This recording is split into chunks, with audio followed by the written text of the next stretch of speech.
시청자 여러분 안녕하십니까? 김동수입니다. 여러분 황교안 전 총리 아시죠? 박근혜 전 대통령 때 대통령 권한대행을 했던 황교안 전 총리가요, 어제 프레스센터 20층에서 오후 2시부터 5시까지 부정선거에 대해서 국민 대토론회가 열렸는데요. 그 내용을 여러분들에게 자세하게 전해드리겠습니다. 여러분, 지난 2020년 4.15 21대 국회의원 선거, 2022년 3월 9일 대통령 선거, 그리고 올해 2024년 4월 10일 22대 국회의원 선거에서요, 광범위하게 부정선거가 이루어졌습니다. 그러한 부정선거를 총망라한 부정선거 끝장 대토론회가 열렸죠. 그런데 토론회에서 주목받는 것은요, 바로 사전투표입니다.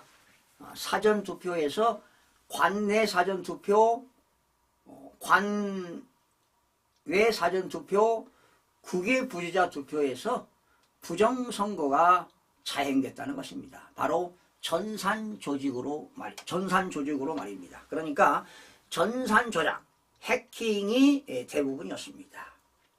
여러분, 지난달 3일이죠. 김용현 전 국방부 장관이 윤석열 대통령 뜻에 따라 비상계엄을 선포하지 않았습니까?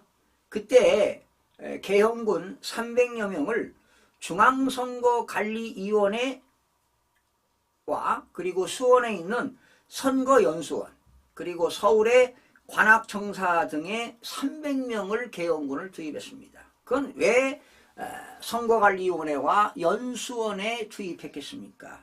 바로 부정선거를 잡기 위해서 그런 거 아니겠습니까? 윤석열 대통령의 그런 비상계엄의 그런 선포에 대한 근본 요인은 바로 부정선거를 밝히기 위한 것이라고 보시면 되겠습니다. 또한 윤석열 대통령은요, 12월 3일 비상계엄 선포하고 12월 12일이죠. 국민대담화를 했습니다. 바로 민주주의 핵심인 선거를 관리하는 전산 시스템이 이렇게 엉터리인데 어떻게 국민들이 선거 결과를 신뢰할 수 있겠느냐고 대묻기도 했습니다. 그런데 대부분 언론들이 말이죠, 윤석열 대통령을 부정선거 음모론자, 극우 망상론자 이렇게 몰아가지 않았습니까? 그래서 윤석열 대통령은 정면 방박과 광범위한 부정선거를 증거를 제시하여 국민들을 설득을 하기 위한 자리가 마련된 것이라고 보시면 되겠습니다. 황 대표는요, 부정선거는 명백한 팩트임을 강조했습니다.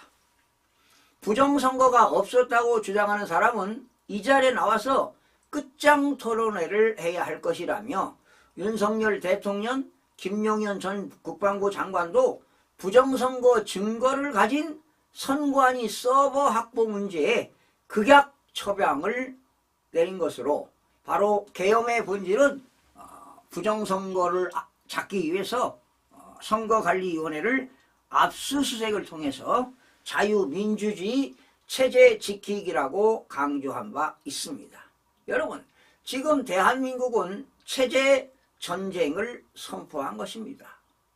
이제 국민의힘 국회의원 그리고 국민의힘 각 지역위원장 모든 국민들이 윤석열 대통령의 진정한 비상계엄을 한 이유를 알게 돼가지고 대통령을 지지하다 보니까 지지율이 갈수록 폭등하고 있는 것입니다. 바로 세 가지입니다. 거대 야당의 국회 폐악질입니다. 입법을 폭주하고 예산을 폭주하고 탄핵을 남발하고 이재명 대표의 사법 리스크를 방탄을 위하고, 그리고 두 번째는 부정선거의 진실을 규명하고, 그리고 세 번째는 반국가 세력의 종북 세력들을 척결하기 위해서 윤석열 대통령이 비상계엄을 선포한 것입니다. 이제야 국민의힘 의원들도 비상계엄을 한 것을 반대했던 국회의원들도 이제 윤석열 대통령의 진정성을 알면서 후회하는 국민의힘 국회의원, 지역위원장들도 나타나고 있습니다. 지금은 젊은 청년들이 윤석열 대통령의 그러한 진정성을 알고 나서 대대적으로 지지하고 있는 것입니다. 그러니 윤석열 대통령의 지지율이 올라가는 것 아니겠습니까? 그런데 이 자리는요, 수백 명의 시민이 모여가지고요, 토론회장은 본회의 의장을 넘어서 부정선거 증거가 총망라된 알림표 전시회가 열리는 복도까지 인산인해를 이루었습니다. 토론회 발표자는요, 박주현 변호사, 권오용 변호사, 위금숙 컴퓨터 소프트웨어 공학 박사 등이 참여하였으며 자유토론 방식으로 진행이 됐습니다. 지금 토론에서 현재까지 제기되어 온 것이 말이죠, 대수의 법칙에 따르면 자연적으로 발생할 수 없는 현 사전투표와 본투표 간의 차이입니다. 그러니까 통계학의 대수의 법칙에 의해서 사전투표와 당일투표가 엄청난 차이가 난다는 겁니다. 바로 이게 부정선거 증거가 되는 건데, 이거는 선거관리위원회 포렌식 하면 다 나오는 거고요. 지금 선거관리위원회 홈페이지에 나와 있는 것이 바로 부정선거 자료가 되겠습니다.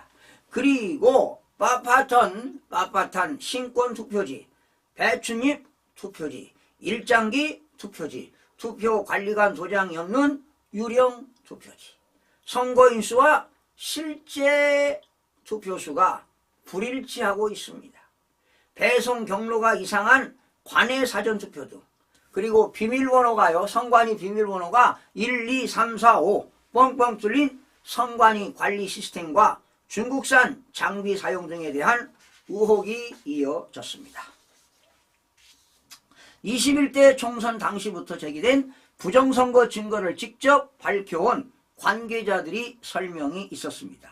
이들은 부정선거 방지 대안으로 전산 조작 여부를 명백하게 밝히는 게 필요하다고 했습니다. 선관위 서버의 검증을 위한 서버 압수수색 및 포렌식 조사를 통해 전산 조작 여부를 철저히 확인해야 한다는 것입니다.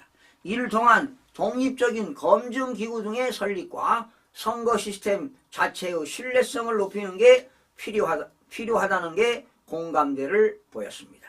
박주현 변호사는요, 우리나라 선관위에 해외에 수출한 전자개표기 도입 국가에서도 부정선거 논란이 이어지며 전자개표기 신뢰성 문제가 대두되고 있는 마당에 한국에서만 유독 대통령이 직접 나서 선거관리 시스템에 의문을 제기하면 음모론자 취급을 한다며 선관위는 형상기억 종이와 같은 뻔뻔한 거짓말로 일관해 왔다고 주장했습니다. 언론은 차고 넘치는 부정선거 증거 대신 선관위 입장만을 받아쓰고 있는 실정이라고 통탄했습니다. 바로 이런 언론들이요, 선거관리위원회에서 공정선거 캠페인을 위해서 많은 광고비를 받다 보니까 이런 현상이 일어나는 거 아니겠습니까? 이번에도 이 부정선거 맞짱 토론회에도 언론들이 와서 좀 기사도 쓰고 말이죠, 보도를 해야 되는데 전혀 보도가 이루어지지 않고 있습니다. 깜깜입니다. 깜깜이. 박 변호사는 중공이 비밀번호 1, 2, 3, 4, 5 등을 치고 들어가 중앙 서버를 통한 전자개표기 조작을 한 게 아닐까 하는 의혹이 지속되어 제기되어 온 만큼 부정선거를 국가 존립의 문제로 보고 척결해야 된다라고 강조했습니다.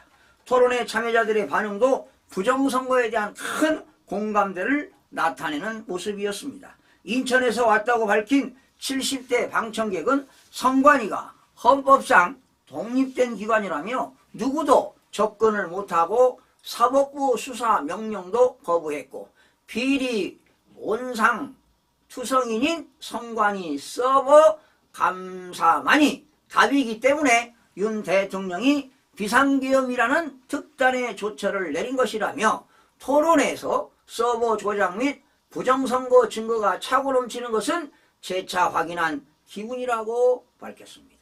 또한 경기 안산에서 온 60대 방청객은 부정선거는 대한민국을 농락하는 공산당 추종자들에 의한 것이라며 부정선거로 당선된 가짜 국회의원들이 국회에서 판을 치고 있다고 주장했습니다. 국정농단과 헌정 질서를 교란하고 있어 국가의 정상화는 부정선거 척결에서부터 이루어지는 게 당연한 수순이라고 말했습니다.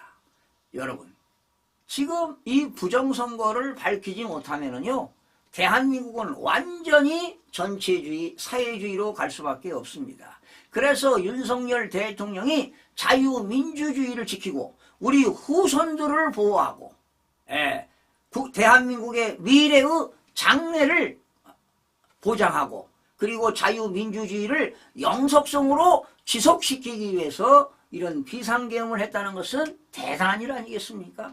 아마 역사의 한 페이지를 장식할 거라고 보는 것입니다. 반드시 부정선거는 조만간에 밝혀질 것으로 기대를 해봅니다. 지금 이러한 부정선거가 밝혀질까봐 더불어민주당 이재명 대표뿐만 아니라 부정선거로 당선된 사람들이 난리 법석을 지고 있습니다. 대통령을 긴급 체포해야 된다고 말이죠. 자, 지금 문제가 되는 것은 지금 서울 서부지방법원에 영장 청구를 재청구했는데요.